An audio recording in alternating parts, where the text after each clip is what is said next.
students. Today, welcome to this massive open online course on Indian economy. And today we will talk about India's industrial development since independence. And basically, what would you learn from this course? You will learn how the industrial development started in India right after independence. How did it go along with the plan period? As you know, India went through the 5-year plans in the first almost 6 decades of development. And then what were the problems the India's industrial development faced? And what are the causes for these problems? And how did India tackle these problems which was faced by Indian economy during the course of industrial development? Now, to go to the basics of the India's industrial development, let's think about when India got its independence. It's not that it's entirely was devoid of any industry, but nonetheless, during the independence, right after the independence, the Indian government enacted what is called Industrial Development Regulation Act, and because the reason is very clear. India's industrial development was mainly concentrated in 2 or 3 areas, 3 or 4 basically, like Bombay and Bengal presidency were the base for industries, and it was not well dispersed along India. So the goal was to have an act which is called Industrial Development Regulation Act of 1951, which aimed at dispersing the Indian industries all over India in a balanced manner. And then it coincided with what we call the first 5-year plan, which came into its operation during 1951 to 56 basically, and then the second 5-year plan, which went into operation from 1956 to basically 1961. These 2 initial plans laid the cornerstone of India's industrial development. And the India's Industrial Development Act, which was there in India in the first few years, they outlined what were the targets for this industrial development. The basic targets of this Industrial Development Act, which went along with second 5-year plan, mainly the second 5-year plan, which is known as Mahalanobis plan, that placed huge importance on the capital goods industries. Instead of placing importance on the consumer goods industries, as you know the difference between consumer goods and capital goods. Consumer goods industries, either durable consumer goods or non-durable consumer goods, are used up in the same year. But capital goods are basically say machines, or if you look at this, public capital in that sense, maybe infrastructure. All these things help in the production over a long period of time. It's not only used up in one particular year. So the whole idea of this industries development or Industrial Development Act is to have a balanced regional growth in India and to have less concentration of ownership of Indian industries, so that it's well dispersed and most of the industries are less concentrated. Now, along with this Industrial Development Act, we have what is called industrial licensing, which came into being almost at the same time in the early 50s. What is the purpose of the industrial licensing? Industrial licensing basically wanted to have industries must take licenses so that the government knows what kind of industries are set up, where it is set up, whether there is a imbalance in the number of industries set up. So, for example, some of the industries are in high demand and some of the industries are not set up at all. And as I said, in the second 5-year plan, the goal was to stress on capital goods or machineries as well as infrastructure.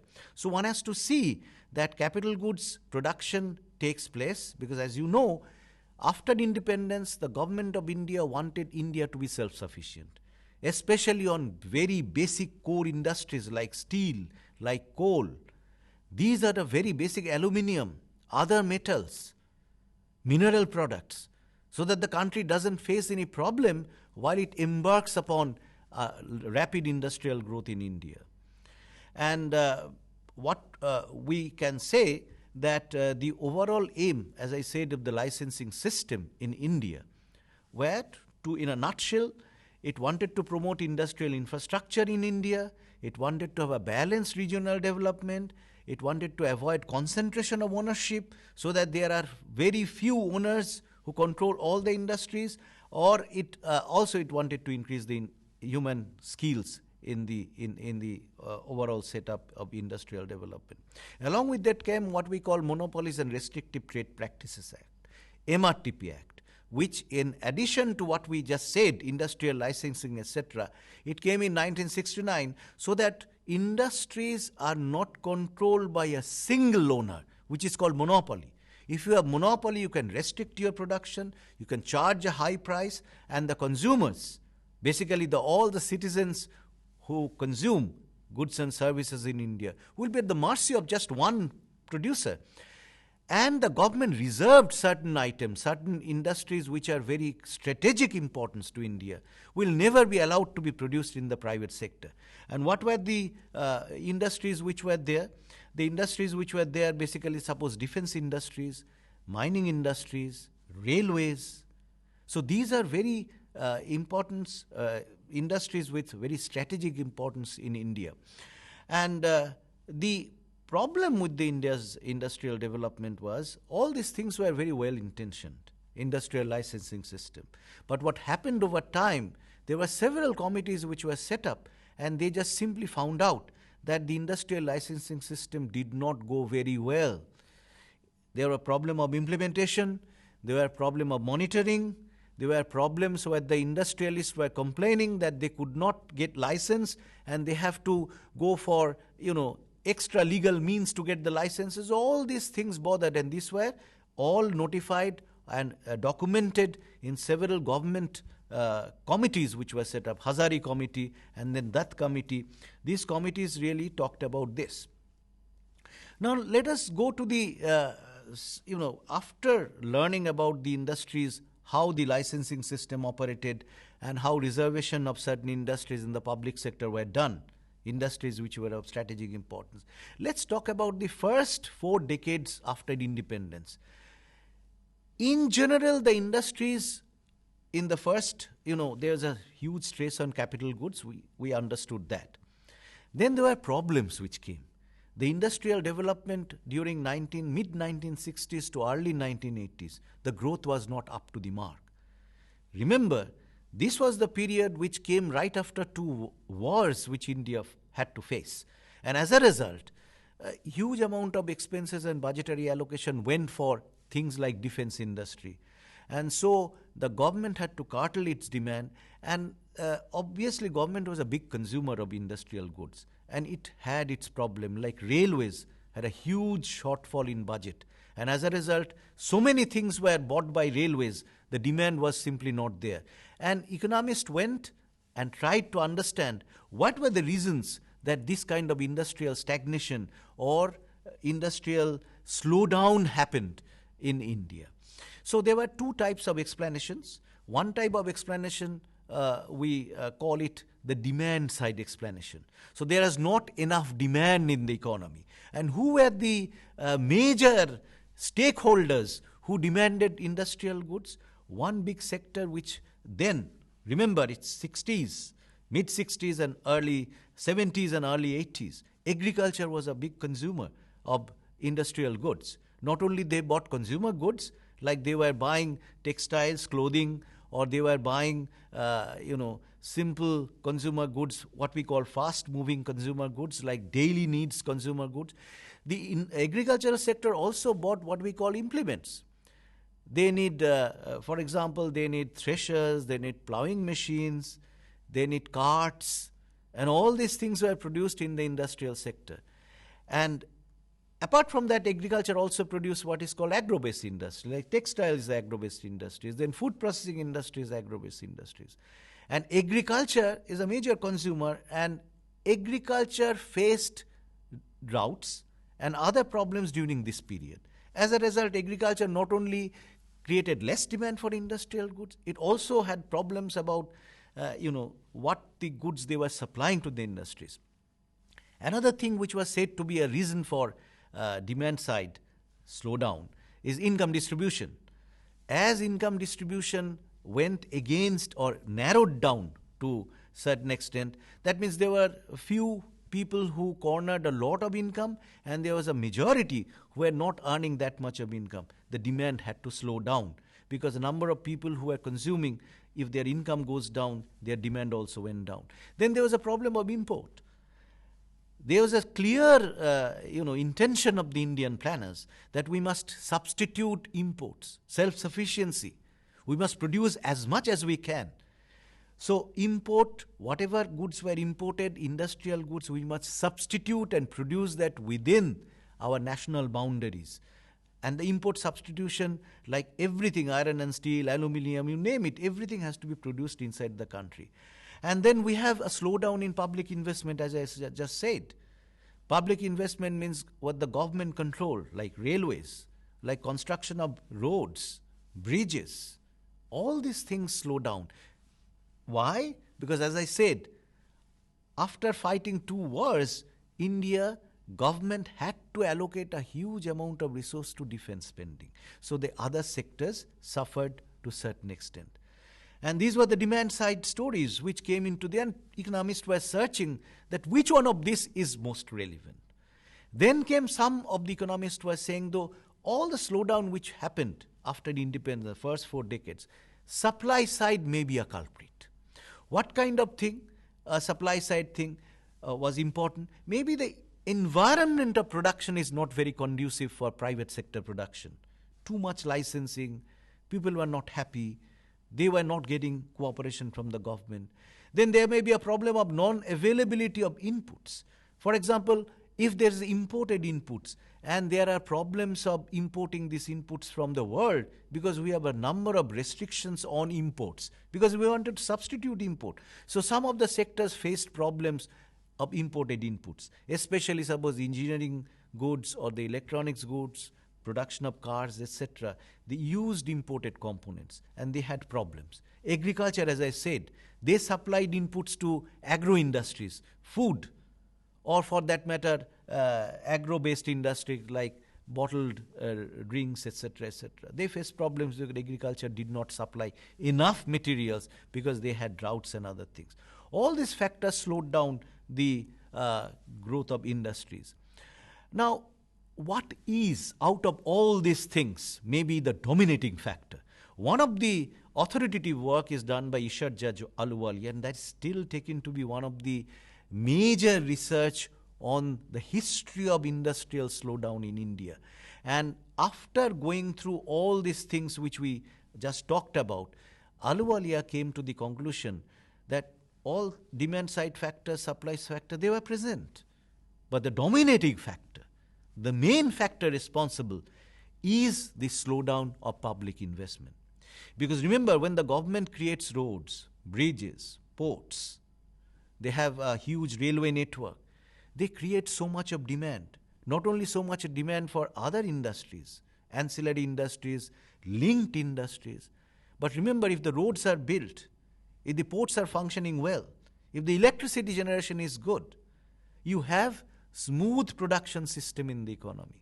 So basically, if you invest 1 rupee in the public infrastructure, generally you create more or create an incentive for the private investors to come and invest in the economy.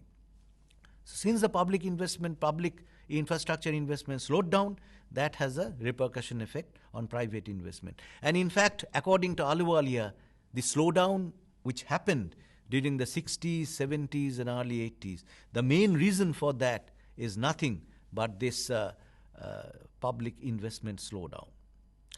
So students, I hope you understood that. And remember, if somebody asks you a question about what were the causes for industrial recession in India in the early years, first 40 years in India which we witnessed, you must remember the demand side factors which were talked about. You must remember the supply side factors. So don't mix up the factors. You shouldn't call a supply side factor as a demand side and a demand side factor as a supply side. So clearly distinguish the two sides.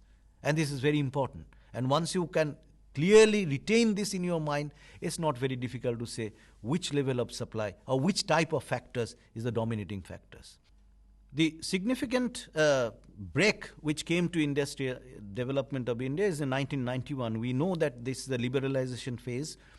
India went for that because we had a severe foreign exchange crisis, especially due to the Gulf War in the 1990s. Cost of production increased hugely in Indian industries. And India took major reforms. Industrial licensing was abolished. The MRTP Act, the restrictions on monopolies, etc., were relaxed to a large extent. The whole idea is that there is a commission, MRTP commission, which will look into the genuine cases of consumer complaints rather than stifling the growth of Indian industries through capping their investment, etc. So apart from all this, there where the whole idea is that if there is inefficient public sector undertakings, then there should be some divestment. Those public sector undertakings the equity will be diluted and will be sold to the private sector, who can bring more efficiency into the picture. But again, strategic sectors like defense, roads, railways, and some of the other, in the beginning, telecommunications and all this, were still under government control. But as the reform went ahead in the 1991, as I said, the major reform, they relaxed the foreign exchange regulations, etc., so that we can import liberally for most of the cases. They allowed foreign investment, in fact, automatic route. Except for certain industries, the foreign investors can come and invest into the Indian industries without getting a nod from the government. They have to just record it, just list it, that these are the industries. So it's a huge liberalization which took place. But post-liberalization, after the liberalization was there, what happened? Did the industrial growth grow? This is a controversial story again, post-liberalization industrial growth. Some statistics given by the government of India showed that industrial development or industrial growth slowed down after 10 years after liberalization. And some other statistics of government of India, again, one produced by what is called Index of Industrial Production, the other produced by National Account Statistics, show two different results. And I mentioned that clearly because the National Account Statistics took into account what is called the unorganized sector. In the Index of Industrial Production, they basically took the organized industries. And we should not forget that in India, the unorganized industries has a huge share in the total production of Indian industries. So since the small-scale unorganized sector was not really captured very well in the Index of Industrial Production, they showed slowdown. But when you went to the National Account Statistics, they showed that the growth was not too bad. There was a crisis which happened in 2008-9. Indian industries picked up growth during the first half of the 21st century. But then problems again came during 2008-9. Same story. Major reason was a rise in the cost of production of Indian industries, mainly due to the increase in cost of minerals and mineral-related products, including oil. And that was the reason why Indian industrial growth slowed down a little bit. So there were bouts of rise and fall of Indian industries after post-liberalization. But then, as we just said, and you can see in this table which is in front of you, that it's almost like a roller coaster. What happens in the roller coaster? Sometimes you go up and again go down, again go up. And Indian industries were moving like this. It went down after 2008-9, it went down, it went up again. And after 2015-16, it again started going down. And then came a major event which shook the whole world. That's the COVID crisis. So during 2015-16 and onwards, the Indian industrial growth was already slowing down. The reasons, again, there were not much stories which are not much investigation or economic writings which is there to capture what happened. But again, one can say is the public infrastructure investment is a reason, income distribution or inequality might be a reason.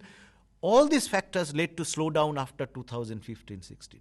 Then in a slowing economy, when the industrial growth was already slow, you have a major shock in terms of COVID, the coronavirus, as we said. The COVID really dealt a big blow to the Indian industries. One reason was you had a fall in the demand. As such, when people have less money in hand, because there were jobs which were lost, there's uncertainty all around. What will happen, you don't know. Then naturally, people were not coming to the market to create demand for the Indian industrial goods. They saved their whatever income they get, and whatever the government gave them in terms of direct benefits, etc. They just kept the money. They didn't demand that much. So there's a demand side issue. There's a major supply side issue which came up after the COVID situation, because the China had a lockdown, and China controlled a huge amount what is called supply of parts and component, because the world is now integrated. There are supply chains. One country depends on the other country for supply of parts and components. And Chinese lockdown created a havoc on the supply side. The industries were not getting enough supply of major industrial components. To a certain extent, it was managed by public sector investment. The government raised their public sector investment on infrastructure mainly in order to generate employment as well as to create demand for many of these industries. Like if they create roads, if they invest in bridges, if they invest in sanitation, if they invest in electricity generation, they require a huge amount of other types of industrial goods, and the government tried to manage this. And the other major step which I want to just mention before I finish, and this is some of the recent things which happened, and as you are studying Indian economy, you must keep this in mind. It is called productivity-linked incentive schemes. In our production-linked incentive scheme, PLIS. What does it mean?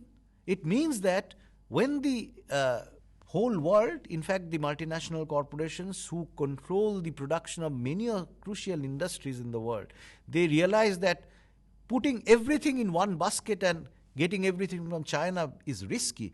They try to disperse their production, and countries came forward and try to grab as much investment they can from this dispersing multinational productions. And production-linked incentive scheme is mainly aimed at that. Give incentive to those industries which can capture the multinational productions, multinational companies sourcing of their inputs from different countries. Try to grab portion of that. That will create employment, that will give avenues to medium and small scale industries. So basically, let's conclude this whole thing in a nutshell. So what was our focus of discussion?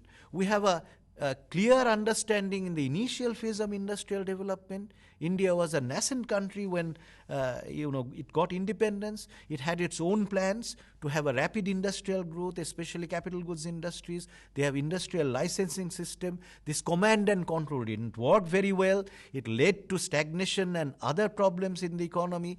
Then we had this liberalization phase, which then to a certain extent relaxed the constraints of this command and control system which we had, led to some increase in industrial production. But then we had, as I said, ups and downs in industrial production, mainly due to global problems. The mineral prices, the oil prices, the cost of production, these things really went up. And in recent days, COVID is the major crisis which we faced, and the government tried to tackle it through its investment and otherwise, and they have schemes, as I said, PLIs and others, which try to capture the portion of the global supply chain, which is now a crucial backbone of industrial development globally.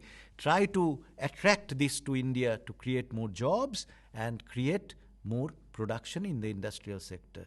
So this is in a nutshell the industrial development scenario of India. And my dear students, I hope you have got a clear idea about that. And if you have questions, you can surely ask it. And I hope you must have some definite queries in your mind, which you can get through the references which I have provided in the handouts. Go through those references and you will be well equipped to answer any question of industrial development in any forum where you go. Thank you.